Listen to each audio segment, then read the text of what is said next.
کیا میں تمہیں نہ بتاؤں وہ چیز کہ جس کے ذریعے سے اللہ رب العزت تمہاری خطاؤں کو معاف فرماتے ہیں، دھو دیتے ہیں، وَيَرْفَعُ بِهِ الدَّرَجَاتِ اور تمہارے درجات کو بلند فرماتے ہیں۔ قالوا بلا، صحابہ نے عرض کیا اے اللہ کے حبیب صلی اللہ علیہ وسلم ضرور بتائیے۔ فرمایا اسباغ الوضوء علی المکارہ، کہ سردی کے وقت میں جب وضو کرنا ذرا مشکل ہوتا ہے، ایسے تنگی کے وقت میں صبر کرنا یہ بھی انسان کے گناہ معاف کرتا ہے، درجات کو بڑھاتا ہے۔ وکثرۃ الخطا الی المساجد اور نماز با جماعت پڑھنے کے لیے مسجد کی طرف چل کے جانا یہ بھی انسان کے گناہوں کو مٹاتا ہے، درجات کو بڑھاتا ہے۔ وانتظار الصلاۃ بعد الصلاۃ اور ایک نماز کے بعد دوسری نماز کے انتظار میں رہنا یہ بھی انسان کے گناہوں کو مٹاتا ہے، درجات کو بڑھاتا ہے۔ چنانچہ ایک حدیث مبارکہ میں ہے اذا جمع اللہ الخلائق نادا مناد این اہل الصبر، قیامت کا دن ہوگا، ایک ندا دینے والا، آواز لگانے والا اعلان کرے گا، اناؤنسمنٹ کرے گا، صبر والے کہاں ہیں؟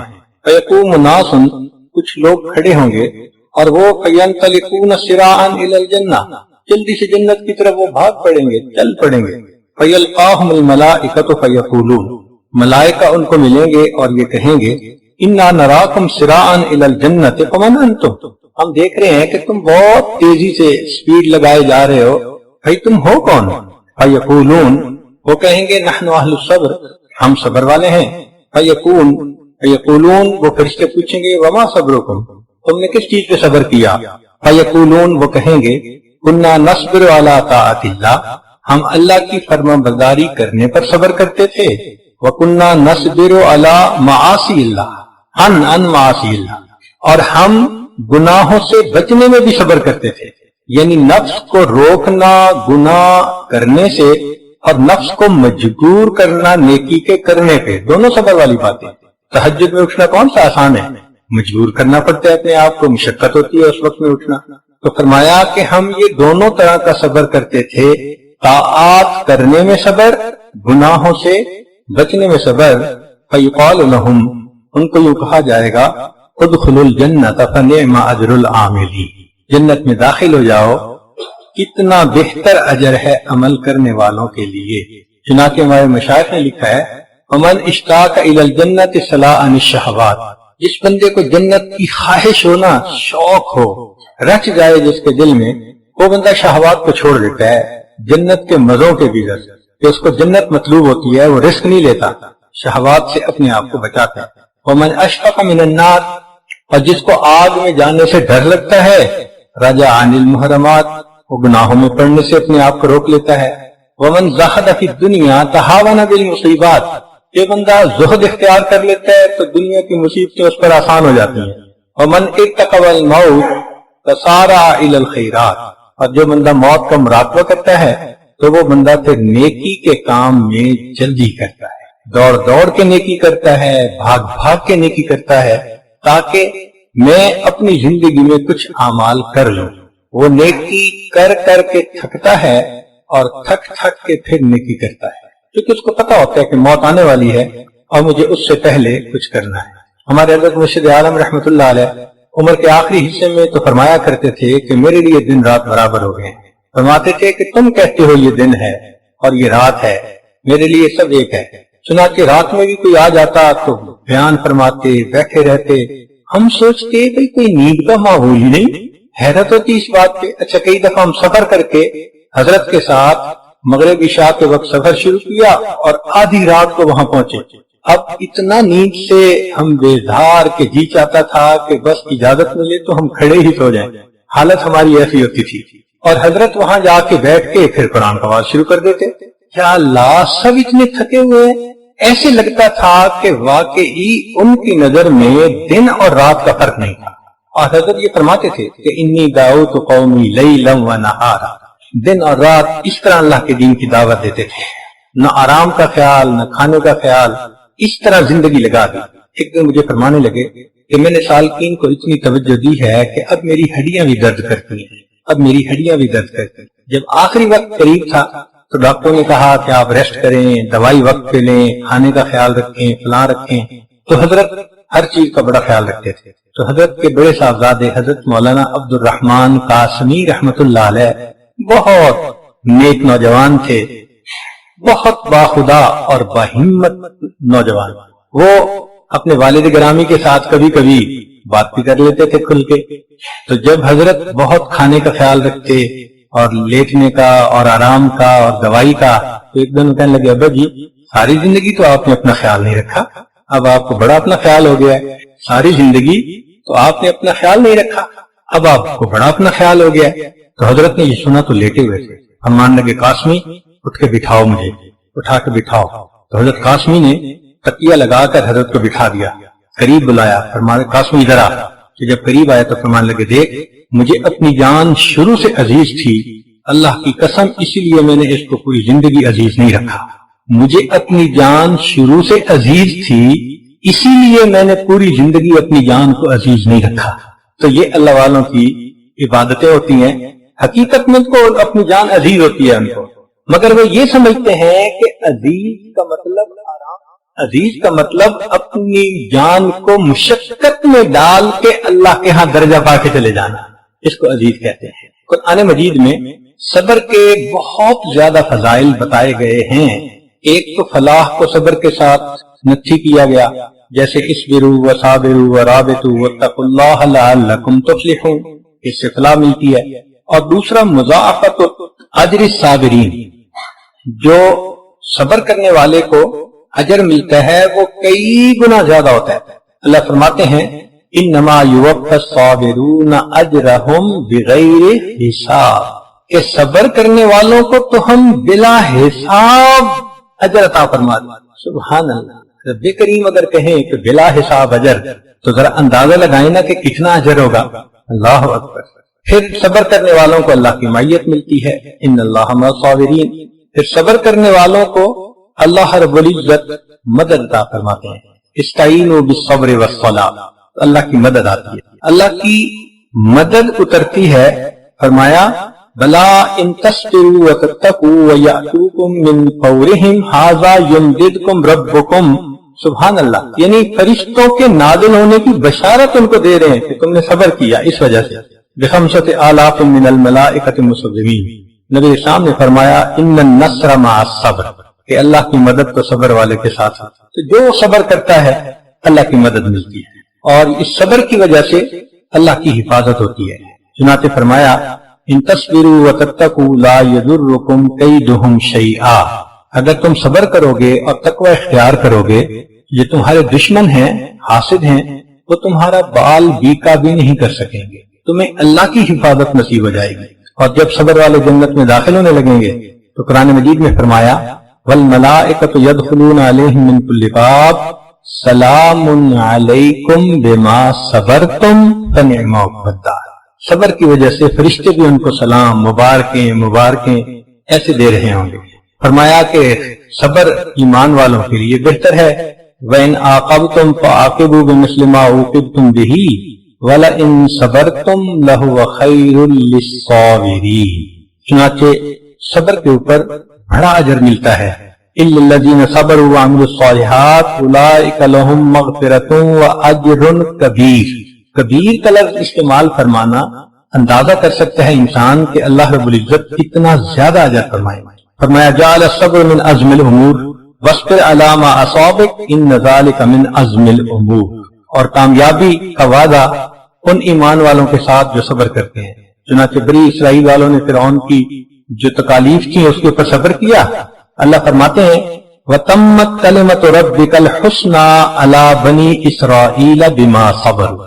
تو دیکھو صبر کی وجہ سے اللہ کی یہ نعمتیں ان کو ملی. پھر صبر کرنے والے سے اللہ محبت فرماتے ہیں واللہ یحب الصابرین. پھر صبر کرنے والا ہی اللہ کی نشانیوں سے سبق پاتا ہے. فرمایا ان فی ذلک لآیات لکل صبار شکور. اس لیے حضرت ایوب علیہ السلام نے بیماری پہ صبر کیا. اللہ رب العزت نے قرآن مجید میں عجیب الفاظ سے تعریف فرمائی. فرمایا انا وجدناہ صابرا نعم العبد انہ اواب. میرا کتنا اچھا بندہ تھا، میری طرف رجوع کرنے والا تھا. سبحان اللہ. کہتے ہیں کہ کسی نے ایوب علیہ السلام سے جب بیماری ختم ہو گئی تو اس کے بعد پوچھا تھا کہ حضرت آپ کی بیماری کا وقت اچھا تھا یا اب اچھا ہے؟ اب تو صحت ہو گئی، نعمتیں واپس مل گئی، تو وہ وقت اچھا تھا یا یہ اچھا ہے؟ تو فرمان لگے کہ بیماری کا وقت بہتر تھا۔ ان کا ہے یہ کیا بات ہوئی کہ بیماری کا وقت بہتر تھا؟ کہنے لگے ہاں، جب بیمار تھا صبح ہوتی تھی اللہ تعالیٰ پوچھتے تھے ایوب تیرا کیا حال ہے، اور اس ہم کلامی کا یعنی جو الہام فرماتے تھے مزہ مجھے شام تک رہتا تھا۔ جب شام ہوتی تھی دوبارہ تعزیت فرماتے تھے ایوب تیرا کیا حال ہے۔ بیماری تو چلی گئی مگر اللہ کی جو وہ باطن کی ہم کلامی تھی اس کا مزہ مجھے اب بھی تڑپا دیتا ہے۔ اللہ کی رحمت کی نظر ہوتی ہے، ماں کا بیٹا رو رہا ہو تو ماں کو کتنا ترس آتا ہے۔ ایسے جو انسان پریشان حال ہو، مصیبت میں ہو، تو اللہ رب العزت کو بھی اس بندے کے اوپر ترس آتا ہے۔ اس لیے فرمایا کہ انہ سبحانہ حکم بالخسران لمن لیس لہ صبر وتواصوا بالحق وتواصوا بالصبر۔ پھر میمنہ والے وہی ہوں گے جو اہل صبر ہوں گے۔ وتواصوا بالصبر وتواصوا بالمرحمہ اولئک اصحاب المیمنہ۔ فرمایا کہ ہم صبر والوں کو بہترین جزا دیں گے۔ وَلَنَجْزِيَنَّ الَّذِينَ صَبَرُوا أَجْرَهُمْ بِأَحْسَنِ مَا كَانُوا يَعْمَلُونَ۔ پھر فرمایا کہ الفوز بالجنہ انی جزیتہم اليوم بما صبروا انہم ہم الفائزون۔ حدیث مبارکہ میں ہے کہ قیامت کے دن اللہ تعالیٰ صبر والوں کے نام اعمال کو نہیں تولیں گے۔ ویسے تو اصولاً سب کے نام اعمال تولے جائیں گے، مگر کچھ ایسے بھی تو خوش نصیب ہیں نا کہ جو بلا حساب جائیں گے، تو ان کے تو نام اعمال نہیں تولیں گے، وہ تو ویسے ہی جائیں گے۔ تو صبر والے بھی انہی میں سے ہیں کہ بنا حساب کتاب چلو بھائی۔ حدیث مبارکہ کے لفظ سن لیجئے، حدیث قدسی ہے، اللہ رب العزت فرماتے ہیں اذا وجہت الی عبد من عبیدی مصیبتا فی بدنہ او مالہ او ولدہ، جب میرے بندوں میں سے کسی بندے کو کوئی مصیبت پہنچتی ہے، بدنی مصیبت یعنی بیماری، مال کی مصیبت یعنی نقصان کا ہو جانا، اور ولدہ یا بچوں میں سے کسی کا فوت ہو جانا، اللہ تعالیٰ فرماتے ہیں ثم استقبل ذلک بصبر جمیل، اور وہ اس کا استقبال کرتا ہے ان مصیبتوں کا صبر جمیل کے ساتھ۔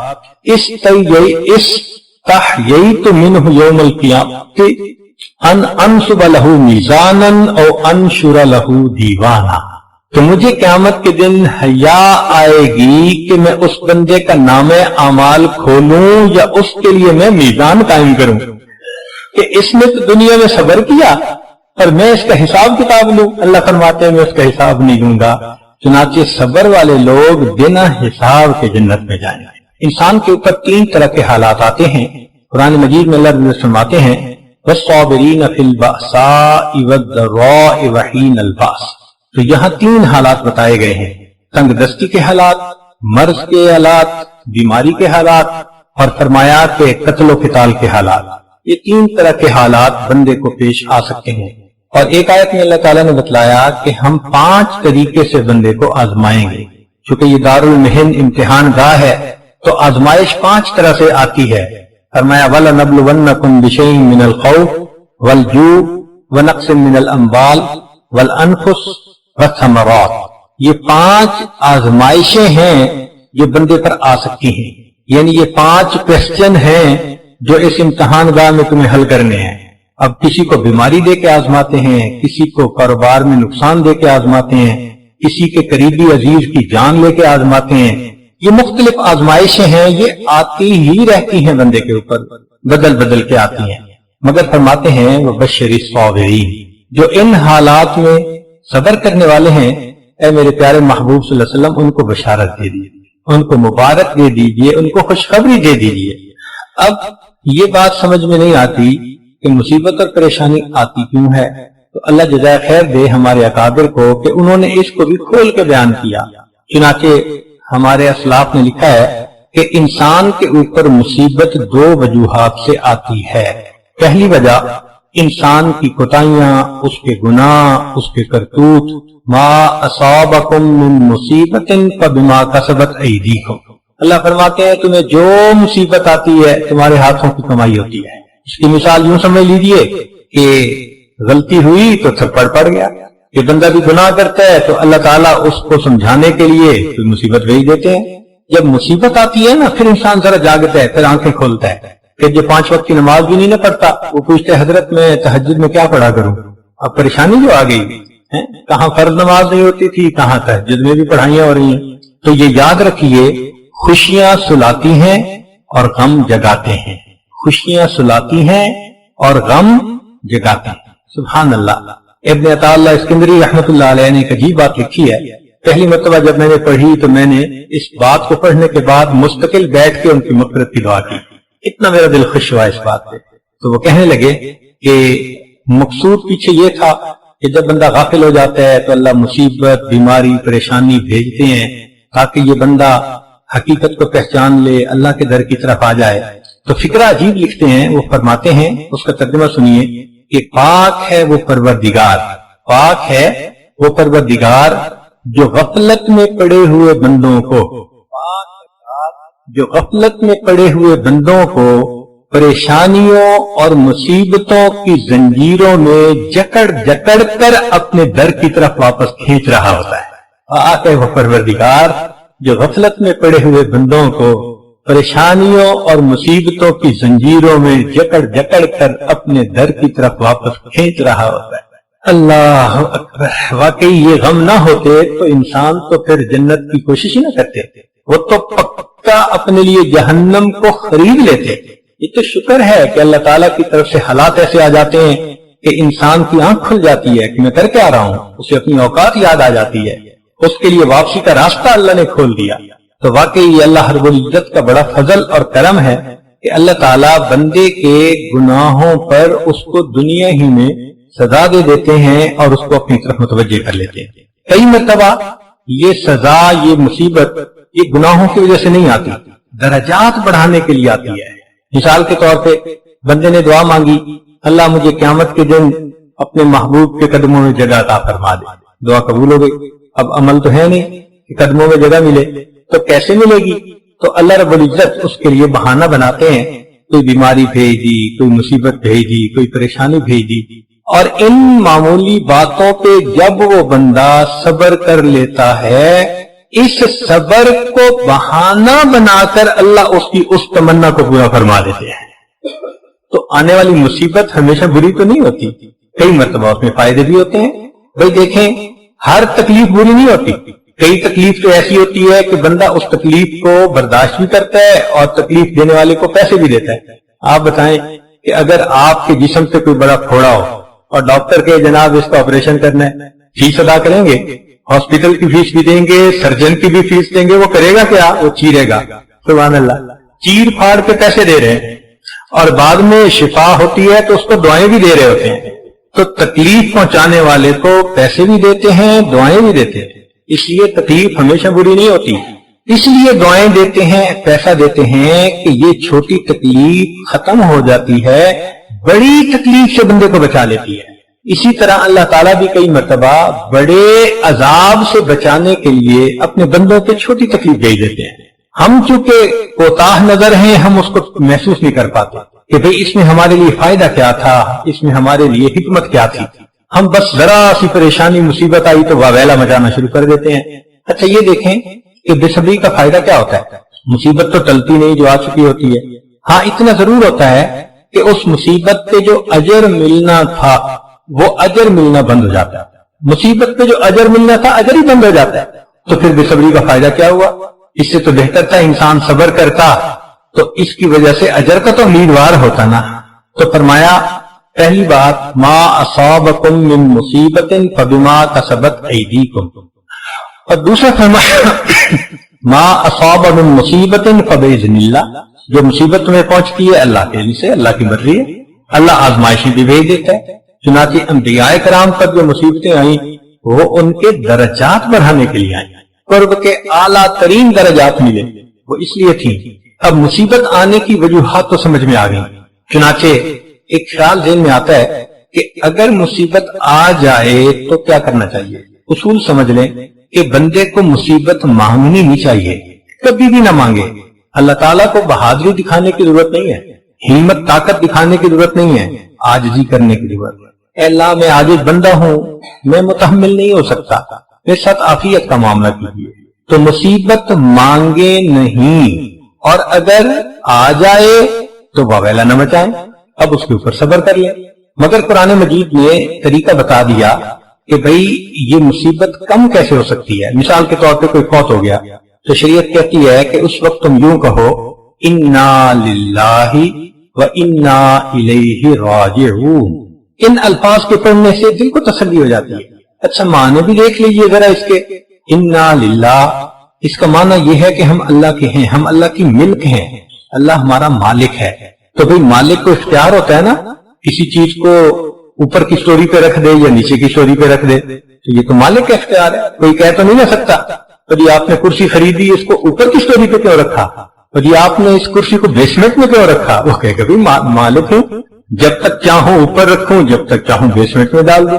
تو اللہ ہمارے مالک ہیں, جب تک چاہیں گے زمین کے اوپر رکھیں گے, جب چاہیں گے اس کی بیسمنٹ میں ڈال دیں, قبر میں پہنچا دیں گے. تو کوئی کچھ کہہ سکتا ہے کہ کیوں بچے کو جوانی میں موت آ گئی, لڑکپن میں موت آ گئی. بھائی مالک کی مرضی ہے. تو انا للہ ان دو لفظوں نے یہ میسج دے دیا کہ تم اتنے بے صبر کیوں ہو رہے ہو. جس کی ملک تھی اس کا اختیار تھا, اس نے جب تک دنیا میں رکھا اور جب چاہا دنیا سے اگلے جہان میں پہنچا دیا. تو انا للہ کے الفاظ پڑھ کر وہ جو غم ہوتا ہے وہ تھوڑا کم ہو جاتا ہے. اب اگلی بات کہ دل کہتا ہے کہ اللہ ملک آپ کی تھی, ملکیت تھی, آپ نے بیٹا ماں سے تو لے لیا, مگر ماں کا تو دل دکھتا ہے نا, اور ملاقات کا دل چاہتا ہے, تو ماں کیا کرے. تو اللہ نے بتلا دیا کہ دیکھو ملاقات کی دو صورتیں ہیں. ایک تو یہ کہ وہ واپس آ جائے تمہارا بیٹا, یہ پاسبل نہیں کہ مرنے کے بعد کوئی واپس آئے. ہاں ایک صورت یہ ہے کہ اپنے وقت پہ جب تم مرو گے تو ہم تجھے اس سے ملا دیں گے. یہ ملاقات کی دوسری صورت پاسبل ہے, اس لیے فرمایا کہ انا للہ و انا الیہ. تو پڑھنے والے کو تسلی ہو رہی ہوتی ہے کہ اچھا وہ اگر گیا ہے تو میں نے بھی تو جانا وہی ہے نا. اچھا عجیب بات ہے کہ جب سفر دونوں کا ہونا پھر کوئی پریشانی نہیں ہوتی. مثال کے طور پہ چھوٹی بچی ہے حنانا, وہ روتی ہے, وہ چاہتی ہے کہ بس میں اپنے بڑوں کے ساتھ رہوں. ایک دفعہ آنا تھا اس کو چھوڑ کے, اس نے تو رو رو کے بے حال ہو گئی, طرح آتا تھا اس کو دیکھ. ہم نے سوچا کہ بھئی ہم اس کو آئندہ اس طرح نہیں چھوڑیں گے, تو ہم نے اگلی دفعہ اس کے لیے بھی عمرے کی ٹکٹ کروا لی یا حج کی ٹکٹ تھی. مگر اللہ کی شان کہ ہماری سیٹ 3 دن پہلے کی تھی اور اس کی سیٹ 3 دن بعد کی تھی. اب اس کی ماں نے اس کو سمجھانا شروع کر دیا کہ ہم نے بھی جانے اور دادا ابو نے بھی جانے, فلاں نے بھی جانے, مگر ان کی فلائٹ پہلے ہے, ہماری بعد میں, ہم بھی جا رہے ہیں. 3 دن اس بچی کو جب یہ سمجھاتے رہے تو ہم حیران ہوئے کہ اس بچی نے ایئرپورٹ پہ ہنستے ہوئے ہمیں الوداع کیا. وہ بچی جس نے پہلے ہنگامہ کیا تھا, سمجھ نہیں آتی تھی کہ اس کے آنسو کیسے روکیں, اب اس بچی نے اتنا اچھا بہیو کیا. ریزن کیا تھی؟ اب اس بچی کے ذہن میں یہ تھا کہ یہ جدائی لمبی نہیں, ان کی فلائٹ آج ہے اور ہماری فلائٹ 2 دن کے بعد ہے.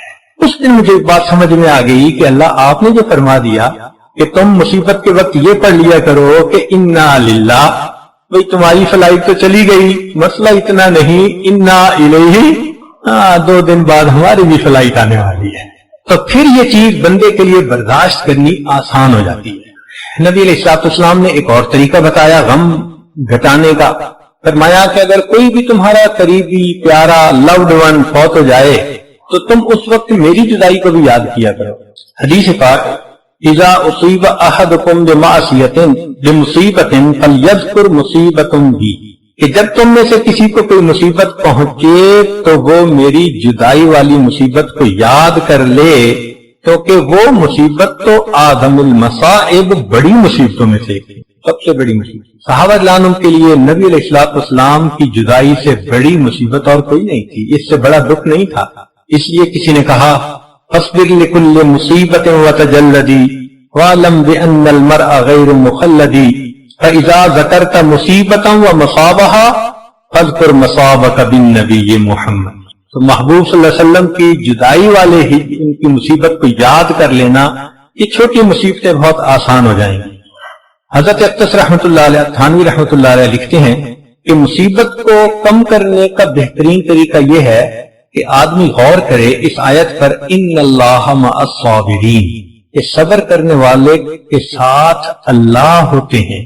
وہ فرماتے ہیں کہ اگر اس کا مراقبہ کر لے نا بندہ تھوڑی دیر بیٹھ کے کہ مصیبت تو آئی ہے، اگر میں صبر کر لوں گا اللہ میرے ساتھ ہو جائیں گے، تو اس بات پر انسان کا غم ہلکا ہو جاتا ہے۔ اور ہمارے مشائخ صوفیاء نے لکھا ہے کہ نبی علیہ الصلوۃ والسلام پر جب بہت مصیبت پریشانی آتی تھی اللہ تعالیٰ تسلیاں دیتے تھے۔ چنانچہ اللہ تعالیٰ فرماتے ہیں وَاصْبِرْ وَمَا صَبْرُكَ إِلَّا بِاللَّهِ وَلَا تَحْزَنْ عَلَيْهِمْ وَلَا تَكُ فِي ضَيْقٍ مِّمَّا يَمْكُرُونَ إِنَّ اللَّهَ مَعَ الَّذِينَ اتَّقَوْا وَالَّذِينَ هُمْ مُحْسِنُونَ۔ اور ایک جگہ فرمایا وَلِرَبِّكَ فَاصْبِرْ، اے میرے محبوب اپنے رب کی خاطر صبر کر۔ اور ایک جگہ فرمایا وَاصْبِرْ فَإِنَّكَ بِأَعْيُنِنَا، اے محبوب صبر کیجئے، آپ ہماری آنکھوں کے سامنے ہیں، ہم آپ کو دیکھ رہے ہیں۔ تو حضرت تھانوی رحمۃ اللہ فرماتے ہیں کہ جب مصیبت آئے تو بندہ یہ سوچے کہ اس حال میں اللہ محبت کی نظر سے مجھے دیکھ رہے ہیں، تو وہ مصیبت آسان ہو جاتی ہے۔ جیسے کسی عاشق نے کہا تھا بجرم عشق تو امی کشند ہو غائیس، تو نیز برسر باما عجب تماشائی، کہ محبوب تیرے عشق کے جرم میں مجھے قتل کیا جا رہا ہے، ذرا تو کھڑکی کھول کے جو ہے جھانک لے اور دیکھ لے کہ میں اس وقت تیرے نام پہ اپنے آپ کو قربان کر رہا ہوں۔ تو فرماتے ہیں کہ دنیا کے محبوب جو ہیں وہ یہ الفاظ کہتے ہیں، تو جو اللہ کے عاشق ہوں ان پر کوئی مصیبت آئے تو وہ تو پھر اس پہ پریشان نہیں ہوتے، اس کو من جانب اللہ سمجھتے ہیں۔ اس لیے کسی نے کہا تیرا غم بھی مجھ کو عزیز ہے، تیرا غم بھی مجھ کو عزیز ہے کہ وہ تیری دی ہوئی چیز ہے، تیرا غم بھی مجھ کو عزیز ہے کہ وہ تیری دی ہوئی چیز ہے۔ محبوب کا دیا ہوا غم بھی اچھا لگتا ہے بندے کو۔ ایک طریقہ غم کو ختم کرنے کا یا کم کرنے کا ہوتا ہے تعزیت کرنا۔ چنانچہ اگر کسی پہ مصیبت آئے تو دوسروں کا یہ کام نہیں ہوتا کہ بیٹھ کے ڈسکشن کریں، کمنٹس پاس آن کریں، بلکہ فرمایا کہ ایمان کا تقاضا یہ ہے کہ ایمان والے اس کے غم میں شریک ہوں اور اس کی تعزیت کریں۔ تعزیت کہتے ہیں فرصہ کے بعد کہنا، تسلی کی بات کہنا۔ چنانچہ جس مسلمان پہ بھی کوئی غم مصیبت آئے، رشتہ دار، پڑوسی، قریب کے، کمیونٹی کے لوگ، ان کے اوپر لازم ہوتا ہے کہ وہ جائیں اور اس کو تسلی دلائیں۔ اس تسلی کے بول بولنے سے اس کا غم ہلکا ہو جاتا ہے۔ اب تعزیت کرنے پر اجر کیا ملتا ہے؟ ذرا توجہ سے سنیے کہ نبی علیہ الصلوۃ والسلام نے کہا ما من مؤمن یعزی اخاہ بما بہ الا کساہ اللہ من حلل الکرامۃ یوم القیامہ، کوئی بندہ نہیں جو اپنے بھائی کی غم کی حالت میں تعزیت کرے مگر تعزیت کرنے پر اللہ قیامت کے دن اس کو عزتوں کی پوشاک عطا فرمائیں گے، پوشاک پہنائیں گے اس کو۔ سبحان اللہ۔ آج گریجویشن ہوتی ہے نا، تو جو بچے گریجویشن کرتے ہیں ان کو گاؤن پہناتے ہیں۔ تو یوں سمجھ لیں کہ جو دوسرے مسلمان بھائی کی تعزیت کرنے کا عادی ہوگا، اللہ رب العزت ساری مخلوق کے سامنے قیامت کے دن اس کو عزت کا گاؤن پہنائے۔ اتنا بڑا اجر ہے جو اس وقت انسانوں کو یہ مل رہا ہوگا۔ چنانچہ سیدنا عباس عنہ جب فوت ہوئے تو ایک بدوی آیا دیہاتی، اور اس نے عبداللہ ابن عباس عنہ کو تعزیت کی، تو تعزیت عجیب الفاظ میں کی، کہنے لگا اصبر نکن بک صابرین فانما صبر الرعیت بعد صبر الراسی، کہ آپ صبر کریں کیونکہ آپ کے صبر پر ہم صبر کریں گے، اس لیے کہ رعیت کا صبر ان کے امیر اور حاکم کے صبر کے اوپر ہوتا ہے۔ خیر من العباس اجرک بعدہ، جو عباس عنہ کے جانے کے بعد آپ کو اجر ملا وہ ان سے تمہارے لیے زیادہ بہتر ہے۔ واللہ خیر منک للعباس، اور تمہارے سے زیادہ بہتر عباس کے لیے اللہ ہے جس کے پاس کہ وہ چلے گئے۔